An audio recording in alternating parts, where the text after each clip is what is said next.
میں آپ کو ایک اور جہت سے یہ بات سمجھاؤں. دیکھیں یہ جو دل ہے نا، بغض اور عداوت کا تعلق کس کے ساتھ ہے؟ اللہ نے دل کو کیوں بنایا؟ آنکھ کا کام کیا ہے؟ ہاتھ کا کام کیا ہے؟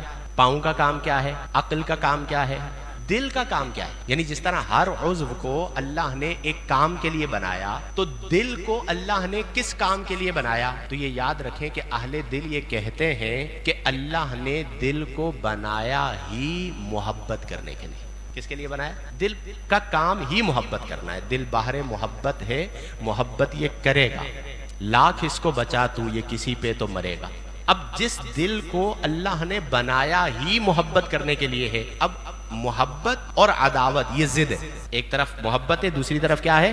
اب آپ الٹا کام کر رہے ہیں کہ جس دل کو اللہ نے بنایا ہی محبت کرنے کے لیے تھا، آپ نے اس کا عکس کر لیا کہ اس دل میں آپ نے عداوت ڈال دی، اس دل میں آپ نے دشمنی ڈال دی، اس دل میں آپ نے بغض ڈال دیا، اس دل میں آپ نے کبر ڈال دیا، حسد ڈال دیا.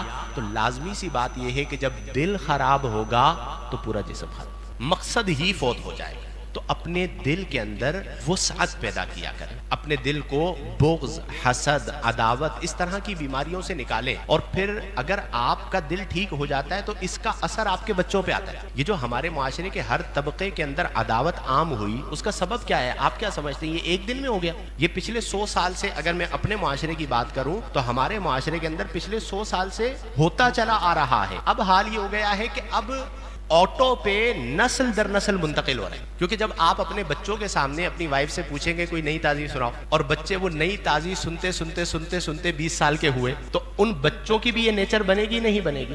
وہ بچے آگے منتقل کریں گے. اور یہی پچھلی 3 نسلوں سے 4 نسلوں سے ہوتا آیا، پورا نظام برباد ہو گیا نئی تازی کے چکر. تو میرے پیارے دوستو، سب سے اہم چیز یہ ہے کہ اپنے دلوں کو پاک کریں. اور اس حوالے سے قرآن میں ایک دعا بیان کی گئی. اللہ کریم نے ارشاد فرمایا کہ وَلَا تَجْعَلْ فِي قُلُوبِنَا غِلًّا لِّلَّذِينَ آمَنُوا رَبَّنَا إِنَّكَ رَءُوفٌ رَحِيمٌ، کہ یوں دعا کی جائے کہ اے ہمارے رب، لا تجعل فی قلوبنا، تو ہمارے دلوں میں نہ ڈال یا ہمارے دلوں کو نہ بنا غِلًّا لِّلَّذِينَ آمَنُوا، ان لوگوں کے کینہ والا ہمارے دلوں کو نہ بنا، الذین آمنوا، جو ایمان لے آئے ہیں.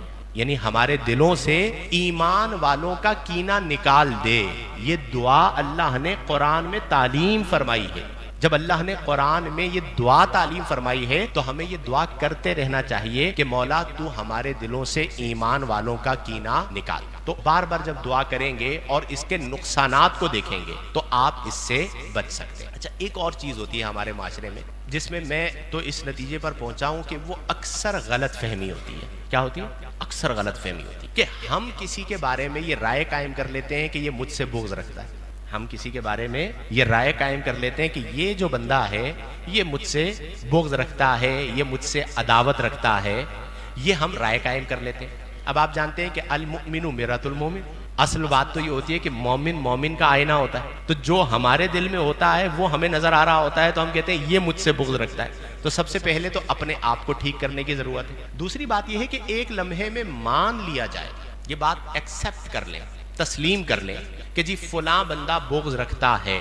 تو اگر وہ بغض رکھتا بھی ہے تو اس کے جواب میں ہمیں بغض رکھنے کی اجازت نہیں. کیونکہ بغض اچھی چیز ہے یا بری چیز ہے؟ اونچی آواز سے بولیے، اور اونچی آواز سے بولیے. مانتے ہیں نا آپ سب کہ بغض بری چیز ہے. اب اس نے ایک بری چیز رکھی تو کیا آپ بھی اس کے جواب میں بری چیز رکھیں گے؟ بدی را بدی سہل باشد جزا، اگر مردی احسن الی من اسا. کمال تو یہ ہے کہ وہ برائی کر رہا ہے، آپ اس کا جواب برائی سے نہ دیں، آپ اس کا جواب اچھائی سے دیں.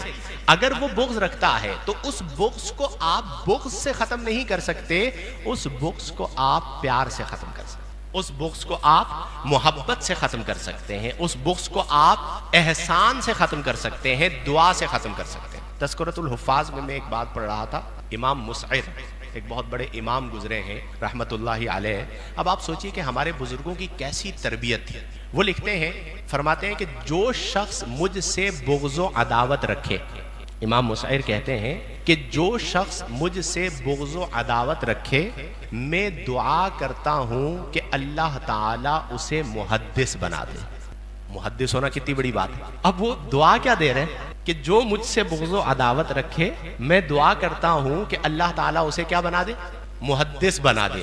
آپ سوچئے کہ اس معاشرے کے اندر جو اچھائیاں تھی وہ ان لوگوں کی وجہ سے تھی کہ وہ ذہنی طور پر اتنے بلند و بالا تھے کہ وہ بغض و عداوت رکھنے والے سے بدلہ نہیں لیا کرتے تھے بلکہ اسے بھی دعاؤں سے نوازا کرتے تھے۔ تو اگر بالفرض مان لیا جائے کہ ہمارے معاشرے میں کچھ ایسے افراد ہیں کہ جو اس مرض میں مبتلا ہیں تو ہمیں ان کے لیے دعا کرنی، ہم نے ان کے لیے بد دعا نہیں کرنی یا ان کے نقصان پر خوش نہیں ہونا۔ ہمیشہ یاد رکھیں کہ مومن کامل وہ ہوگا جس کی ذات سے لوگوں کو نفع ہوگا، وہ نقصان کی طرف نہیں جائے گا، وہ لوگوں کو تکلیف نہیں دے گا، وہ یہ دیکھے گا کہ یہ میرے آقا کے امتی ہیں۔ جب وہ یہ دیکھے گا کہ میرے آقا کے امتی ہیں تو اس کے دل میں محبت پیدا ہوگا۔ فرصت زندگی کم ہے محبتوں کے لیے، میں اکثر یہ بات سناتا ہوں، فرصت زندگی کم ہے محبتوں کے لیے، لاتے ہیں کہاں سے وقت لوگ نفرتوں کے لیے۔ تو مومن کی زندگی کے اندر پیار، محبت، دعا،